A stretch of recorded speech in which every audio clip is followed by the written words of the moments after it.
Ito pong pag-uusapan natin ngayon na bagong loan application is para po sa mga unemployed, para po sa mga retirees, para po sa mga student, o kaya naman po ay self-employed. If ever po na may one valid ID ka lang, pwede ka pong umutang dito sa pag-uusapan natin na bagong loan application. At alam nyo ba guys, ito po ay nag-o-offer kaagad ng 20,000 pesos. So kung makikita mo nga dito guys, ang receivable amount niya sa 20,000 is almost 19,400 pesos. Tapos, yung service fee niya na nakalagay lang po dito is 600 pesos. Ang interest niya po is 572. At guess what guys? Hindi daw po ito pang 7 days kasi nakalagay dito is 90 days. So, ito po ay pumapatak na 3 months to pay daw. Pero syempre, bagong loan application to guys, huwag muna tayong magtitiwala sa mga nakalagay sa kanyang ads. Nakalagay nga dito guys is longer to plan, easier to pay. So, syempre, 90 days yun guys, talagang mapapaklik ka ng install at mapapa-apply ka sa application na to. Pero ako muna guys yung magte-try nito para malaman natin kung legit ba yung 20,000 na offer niya na 19,000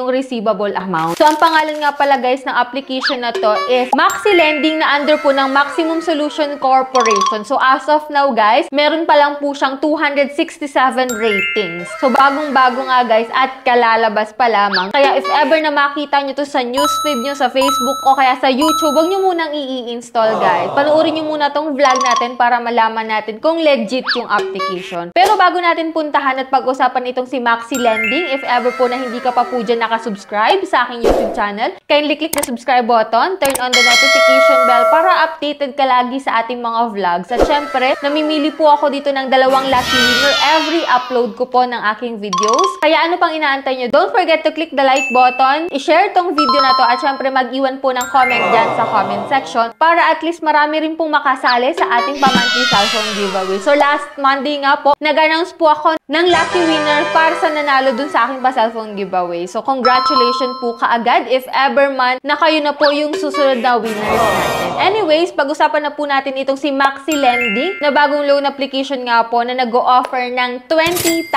pesos na 19,400 yung pwede mong ma-receive na amount once na nag-loan ka dito. So check natin kung legit yan. So if you are interested, keep watching.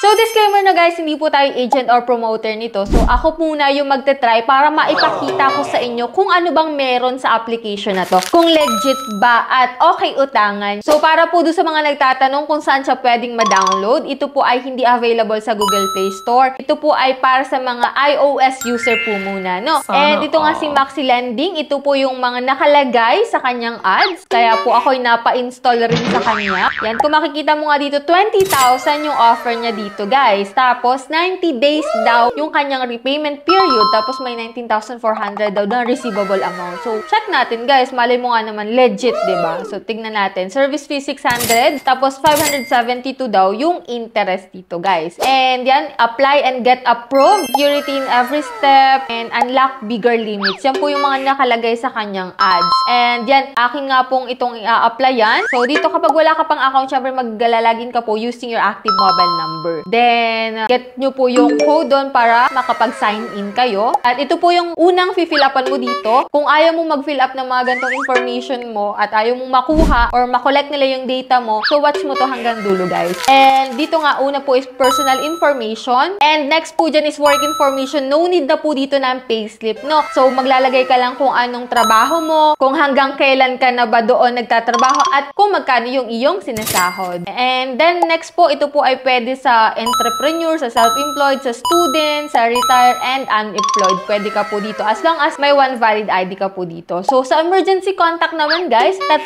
number po yung kanilang hihingin. So, make sure mo kung sino yung ilalagay mong 3 kasi maaari po nila yung i-text or tawagan once na malapit ka na pong ma-overdue dito. So, ilagay mo lang din yung email mo dito. Then, next tayo. Then, meron sila dito guys, credit standing. Pwede kang maglagay ng no loan para at least mataas yung chance mo na ma-approve dito kay Maxi Lending. And ito po yung mga pwede lang po na ID dito, no? So, UMID, National ID, SSS, Teen Passport, Driver License, Postal ID, Voter ID, and health card. So, picturean mo lang po yun. And dito po, kung saan mo pwedeng ma-receive yung pera, pwede po sa e-wallet or bank transfer. Kapag wala ka pong bank or account sa bank, pwede po sa GCash, Paymaya, and GrabPay. And after nun, guys, babalik po sa una at nakalagay po dito na 800 minimum to 27,400. Medyo tumaas na siya, guys. Kanina, 20,000 lang doon sa kanyang ads. Then dito, guys, nasa 27,400 na po ang pwede nating ma-loan kapag ikaw ay first timer. So, click ko, guys, yung apply now kasi may mga ibang loan application dito na nakalagay. Dito tayo kay Maxi Lending. And dito nga, guys, no, after kong i-click yung apply, kung makikita mo dito, guys, may 10,000 po kaagad na offer si Maxi Lending sa akin. At ito nga nakalagay dito is loan period is 120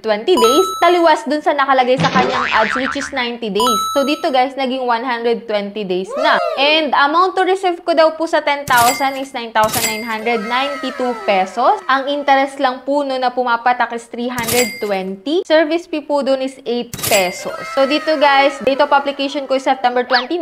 Then, ang due date ko daw po is January 27, 2026. So, next year na ako magbabayad, guys. Pero, yung mga ganitong loan application, guys, is na-applyan ko na din before na same din lang naman ang format. So, dito, guys, medyo risky na mag-click ng submit button dito kasi minsan, maaaring hindi 10,000 yung ma-receive mo, maaaring mas mababa dito at hindi mo rin siya buong ma-receive. Katulad nga po nung last experience ko na ganito din yung format, 10,000 yung offer pero 7,400 po yung na-receive ko tapos nasa 4,000 lamang yung pumasok sa account ko. Then yung 3,000, guys, yun yung pinakang pumapatak na interest at service fee doon sa pinag-loanan ko which is 7 days to pay nga lang siya. Hindi po siya 120 days. So same na same po siya ng format. Pero hindi ko naman sinasabi, guys, na siguro same lang din sila. Pero dito, guys, almost sa mga ganitong loan application na in-applyan ko na rin. Based on my experience to, guys, mga sinasabi ko dito. Kasi ganito din yung 10,000 din yung offer, 120